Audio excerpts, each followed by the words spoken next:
Bismillahirrahmanirrahim. Assalamu alaikum, dear students. This is me, Sidra Khalil, your course instructor of modern novel. So I am over here in our second part of week 6 lecture. In previous lecture, we have started a new novel, A Passage to India, written by E.M. Forster. In previous lecture, I told you about the introduction of E.M. Forster, his biography, his life, his works, his education, and the major themes and the areas which are explored by A Passage to India in his works. And after that, we have done the introduction of some of the main characters of the novel. As I told you about the character of Dr. Aziz, we have done Cyril Fielding, and we have done Mrs. Moore's character, Ronnie's character, and Adela Koish's character. So in today's lecture, we are going to discuss the outline story of A Passage to India. So A Passage to India is a novel that is also further divided into the three different parts of the novel are there. So the very first part is called the mosque, number 2 part is called the caves, and number 3 part is called the temple. So these are the three parts. The novel is divided into three different parts. And these are actually all the parts are symbolically representing the different scenes, different scenarios, and how the characters they are interacting with each other. What was the main state of mind of the E.M. Forster while writing this novel? We have discussed all these things in the novel. So outline story of A Passage to India is about that how Forster wrote his novel. So E.M. Forster's A Passage to India details the strained Anglo-Indian relations during the British Raj. The novel is also focusing on the false accusation of sexual assault by English visitor Adela Koish against the Indian Muslim doctor Dr. Aziz. The novel, set in the fictional city of Chandrapur, explores theme of colonialism, racial prejudices, and cultural clashes through the contrasting perspectives of British characters like the open-minded Cyril Fielding and the more conservative Ronnie Hislop and his mother, Mrs. Moore.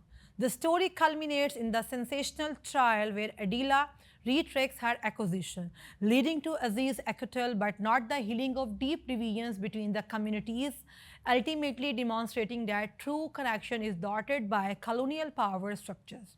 So part 1 of the novel, I told you earlier, it is about the mosque scene. So if I talk about this scene, arrival and cultural curiosity, it is English women Adela Koish and Mrs. Moore.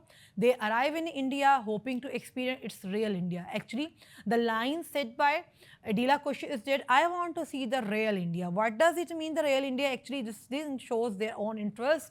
English prejudices is that the British community in Chandrapur is insular and prejudiced, with characters like Ronnie Hislop, Adela's fiancé embodying the dismissive attitude towards Indian.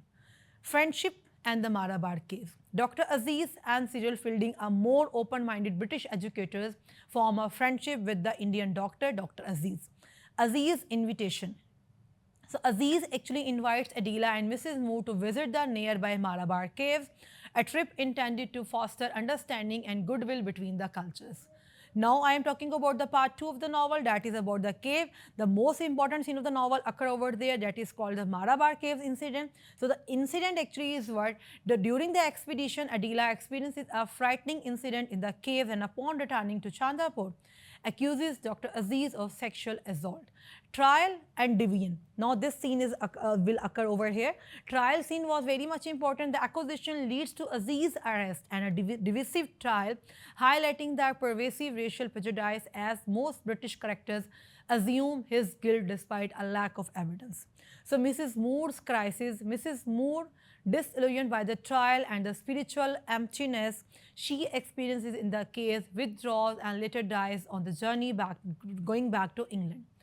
So Adela's retraction. In a dramatic turn, during the trial, Adela retracts her accusation, admitting she was mistaken, which leads to Aziz's acquittal. This is the part 2 of the novel, that is cave scene. Part 3 is the temple scene. So in this part, aftermath of the trial scene, the acquittal doesn't repair the damage to Aziz's reputation or the societal rift. He becomes increasingly bitter and involved in Indian nationalism. So a rift was there in the friendship of Dr. Aziz and Fielding. That friendship is strained, partially due to Aziz perceived betrayal by Fielding's sympathy for Adela and his growing anger at the British. There is again a tentative reunion was there. Years later, Fielding, now married to Mrs. Moore's daughter, attempts to reconcile with Aziz. So there is also a symbolic separation. The novel concludes with Aziz and Fielding riding through the forest, but a physical barrier of the rock separates them, symbolizing that how the lasting effect of colonialism prevent their friendship from ever being truly whole again. It means that they can't live with unity. They can't live in the same place with each other. They need separation. So this is basically the short introduction, the short summary of the novel. Now I am having the key quotes from E.M. Forster's novel, A Passage to India. There is a line, it includes those that highlight the difficulties of understanding between cultures and individuals, such as they have no chance here. They come out intending to be gentlemen and are told it will not do. And the concept of India as a model. Other significant quotes address Forster's criticism of colonialism, the nature of friendship and intimacy, and the search for deeper spiritual or personal meaning in life. On the nature of India and colonialism, they have no chance here. That is my point. They come out intending to be gentlemen and are told it will not do. All are exactly alike. This quote actually speaks to the dehumanizing and homogenizing effect of British rule on English people in India or in subcontinent, suggesting that even those with good intentions are corrupted by the colonial system.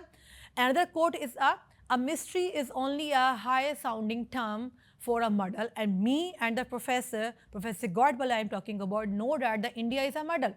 This line, spoken by Richard Fielding, captures the complexity and seeming chaos of India from an outsider's perspective, a theme that recurs throughout the novel. Another quote is there, you are an Oriental. This declaration made by Fielding to Aziz is meant to highlight a perceived fundamental difference and separation between the cultures and the peoples on human connection and understanding. Another quote is that, I shall not really be intimate with this fellow, Fielding thought, and then nor with anyone. One of the greater questions of A Passage to India is whether or not humans can actually understand and know their fellow men. This quote reveals a pessimistic view of the difficulty of true intimacy, even in the supposedly friendly relationship. Sometimes I think too much fuss is made about marriage, century after century of carnal embarrassment, and we are still no nearer understanding one another. This quote actually reflects a deeper disillusionment with human relationship and the superficiality of institutions like marriage in bridging emotional and cultural divides or the gaps.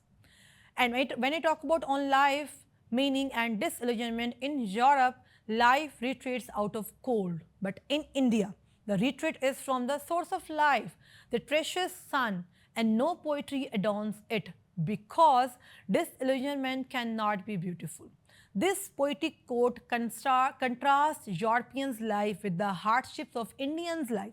So there is a comparison over here that portrayed by E.M. Forster while discussing the Eastern life in India and the Western life in the Europe. So pervasive sense of this thing arose actually the pervasive sense of disillusionment. Another quote is that I believe in teaching people to be individuals and to understand other individuals. It's the only thing I do believe in. This statement from Fielding articulates his belief in the power of individual understanding as the basis for improving the human conditions. So this is all about today's lecture. Dear listeners, in today's lecture, we have discussed in detail about the outline summary of a novel, A Passage to India, that has been written by E.M. Forster. I told you that novel is divided into the three parts. The part 1 is called Mosque, part 2 is called Cave. Over there, in this part, the very important scene of the novel occurred, that is called the Malabar Caves incident. And the third part is called Temple. Over there, reunion was there, but this reunion was not actually on the equal grounds because they are there different thoughts, their different cultural clashes are there, their different understandings are there. So these are all we discussed in detail, and after that we have done different quotations from the text I hope so that you will also read other quotes from the text and you will analyze them, that what was the hidden meaning behind these quotes and what was the critical evaluation of these lines. You have to must read the text. So this is all about my today's lecture. If you have any kind of a issue, you can ask questions from me. Thank you so much, students. Allah Hafiz. Stay blessed.